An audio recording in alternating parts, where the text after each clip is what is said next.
क्या चैलेंजेस रहे हैं आपके जब डोमेन पूरा चेंज किया, तो चैलेंजेस क्या थे उस वक्त? चैलेंजेस ऐसा था कि जो प्रोग्रामिंग लैंग्वेज था, अच्छा। अब हमारे जो बीएससी में था वो एक साइलैब करके एक सब्जेक्ट था जिसमें मुझे एक भी उसका चीज समझ में नहीं आता था।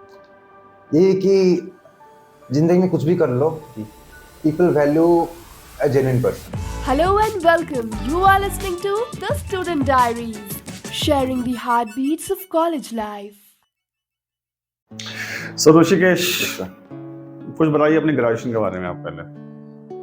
सर ग्रेजुएशन मैंने बीएससी फिजिक्स से की है। तो बात ऐसी है कि जब मैंने 12th पास की साइंस बैकग्राउंड से, तो मेरे बहुत कम परसेंटेज थे, लाइक 64। अब आप उसको फर्स्ट डिवीजन बोल सकते हैं, लेकिन एक अच्छी कॉलेज में एडमिशन लेने के आपको 80+ चाहिए, एंड दैट्स द रियलिटी। तो जब 64% था और मैंने बहुत सारे कॉलेजेस ट्राई की, तो मुझे वेस्टर्न ओडिशा जैसे कॉलेजेस से आए, लेकिन being a single child of my parents, they didn't want me to go out and study. So कहीं ना कहीं मैंने अपने फील्ड चेंज करने की कोशिश की। मैं सोचा कि मैं अपना जो ग्रेजुएशन है वो आर्ट्स से करा लूँ। अच्छा। तो फिर मेरे दिमाग में ये भी था कि मैं उसके साथ साथ एनडीए की भी प्रिपेयर कर लूँ। तो फिर फैमिली फ्रेंड्स वगैरह जो थे, उन्होंने कहा बच्चा अच्छा है तो आप उसको प्राइवेट में एडमिशन करा दो। अच्छा। In physics. और फिजिक्स मेरा फेवरेट सब्जेक्ट था, क्योंकि it's all about knowing the world and all. तो जैसे भी पैसा अरेंज करके उन्होंने मेरा एडमिशन करा दी फिजिक्स से, और फिर वहां से 3 साल पढ़े और आई एंजॉयड अ लॉट। सो फिर उसके बाद आपने क्या किया?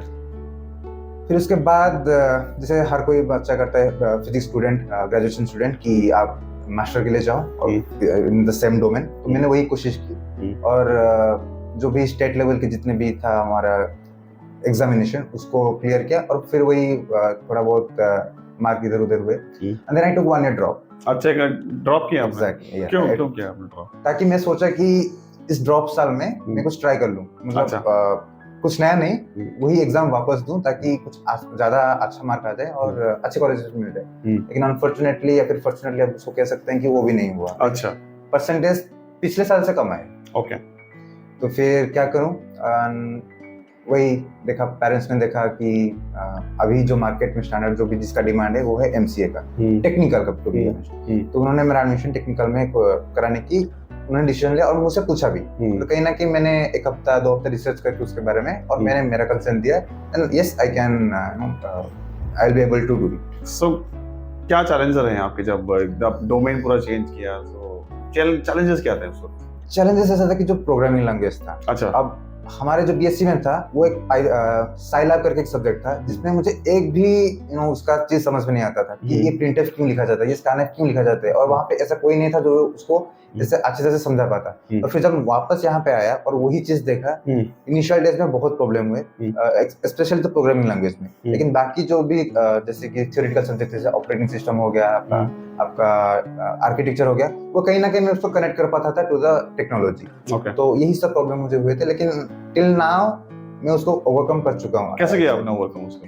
बार बार प्रैक्टिस करना, बार बार ट्यूटोरियल में जाना, जो भी ये लोग पढ़ाते थे हमारे कॉलेज में, उसको जाके, सब तो नहीं पढ़ा सकता है कोई, तो वापस उसको वीडियो ट्यूटोरियल आपने सेल्फ स्टडी किया। तो अभी आपको कैसा फील होता है? आपको लगता है कि आपने सही डिसीजन लिया?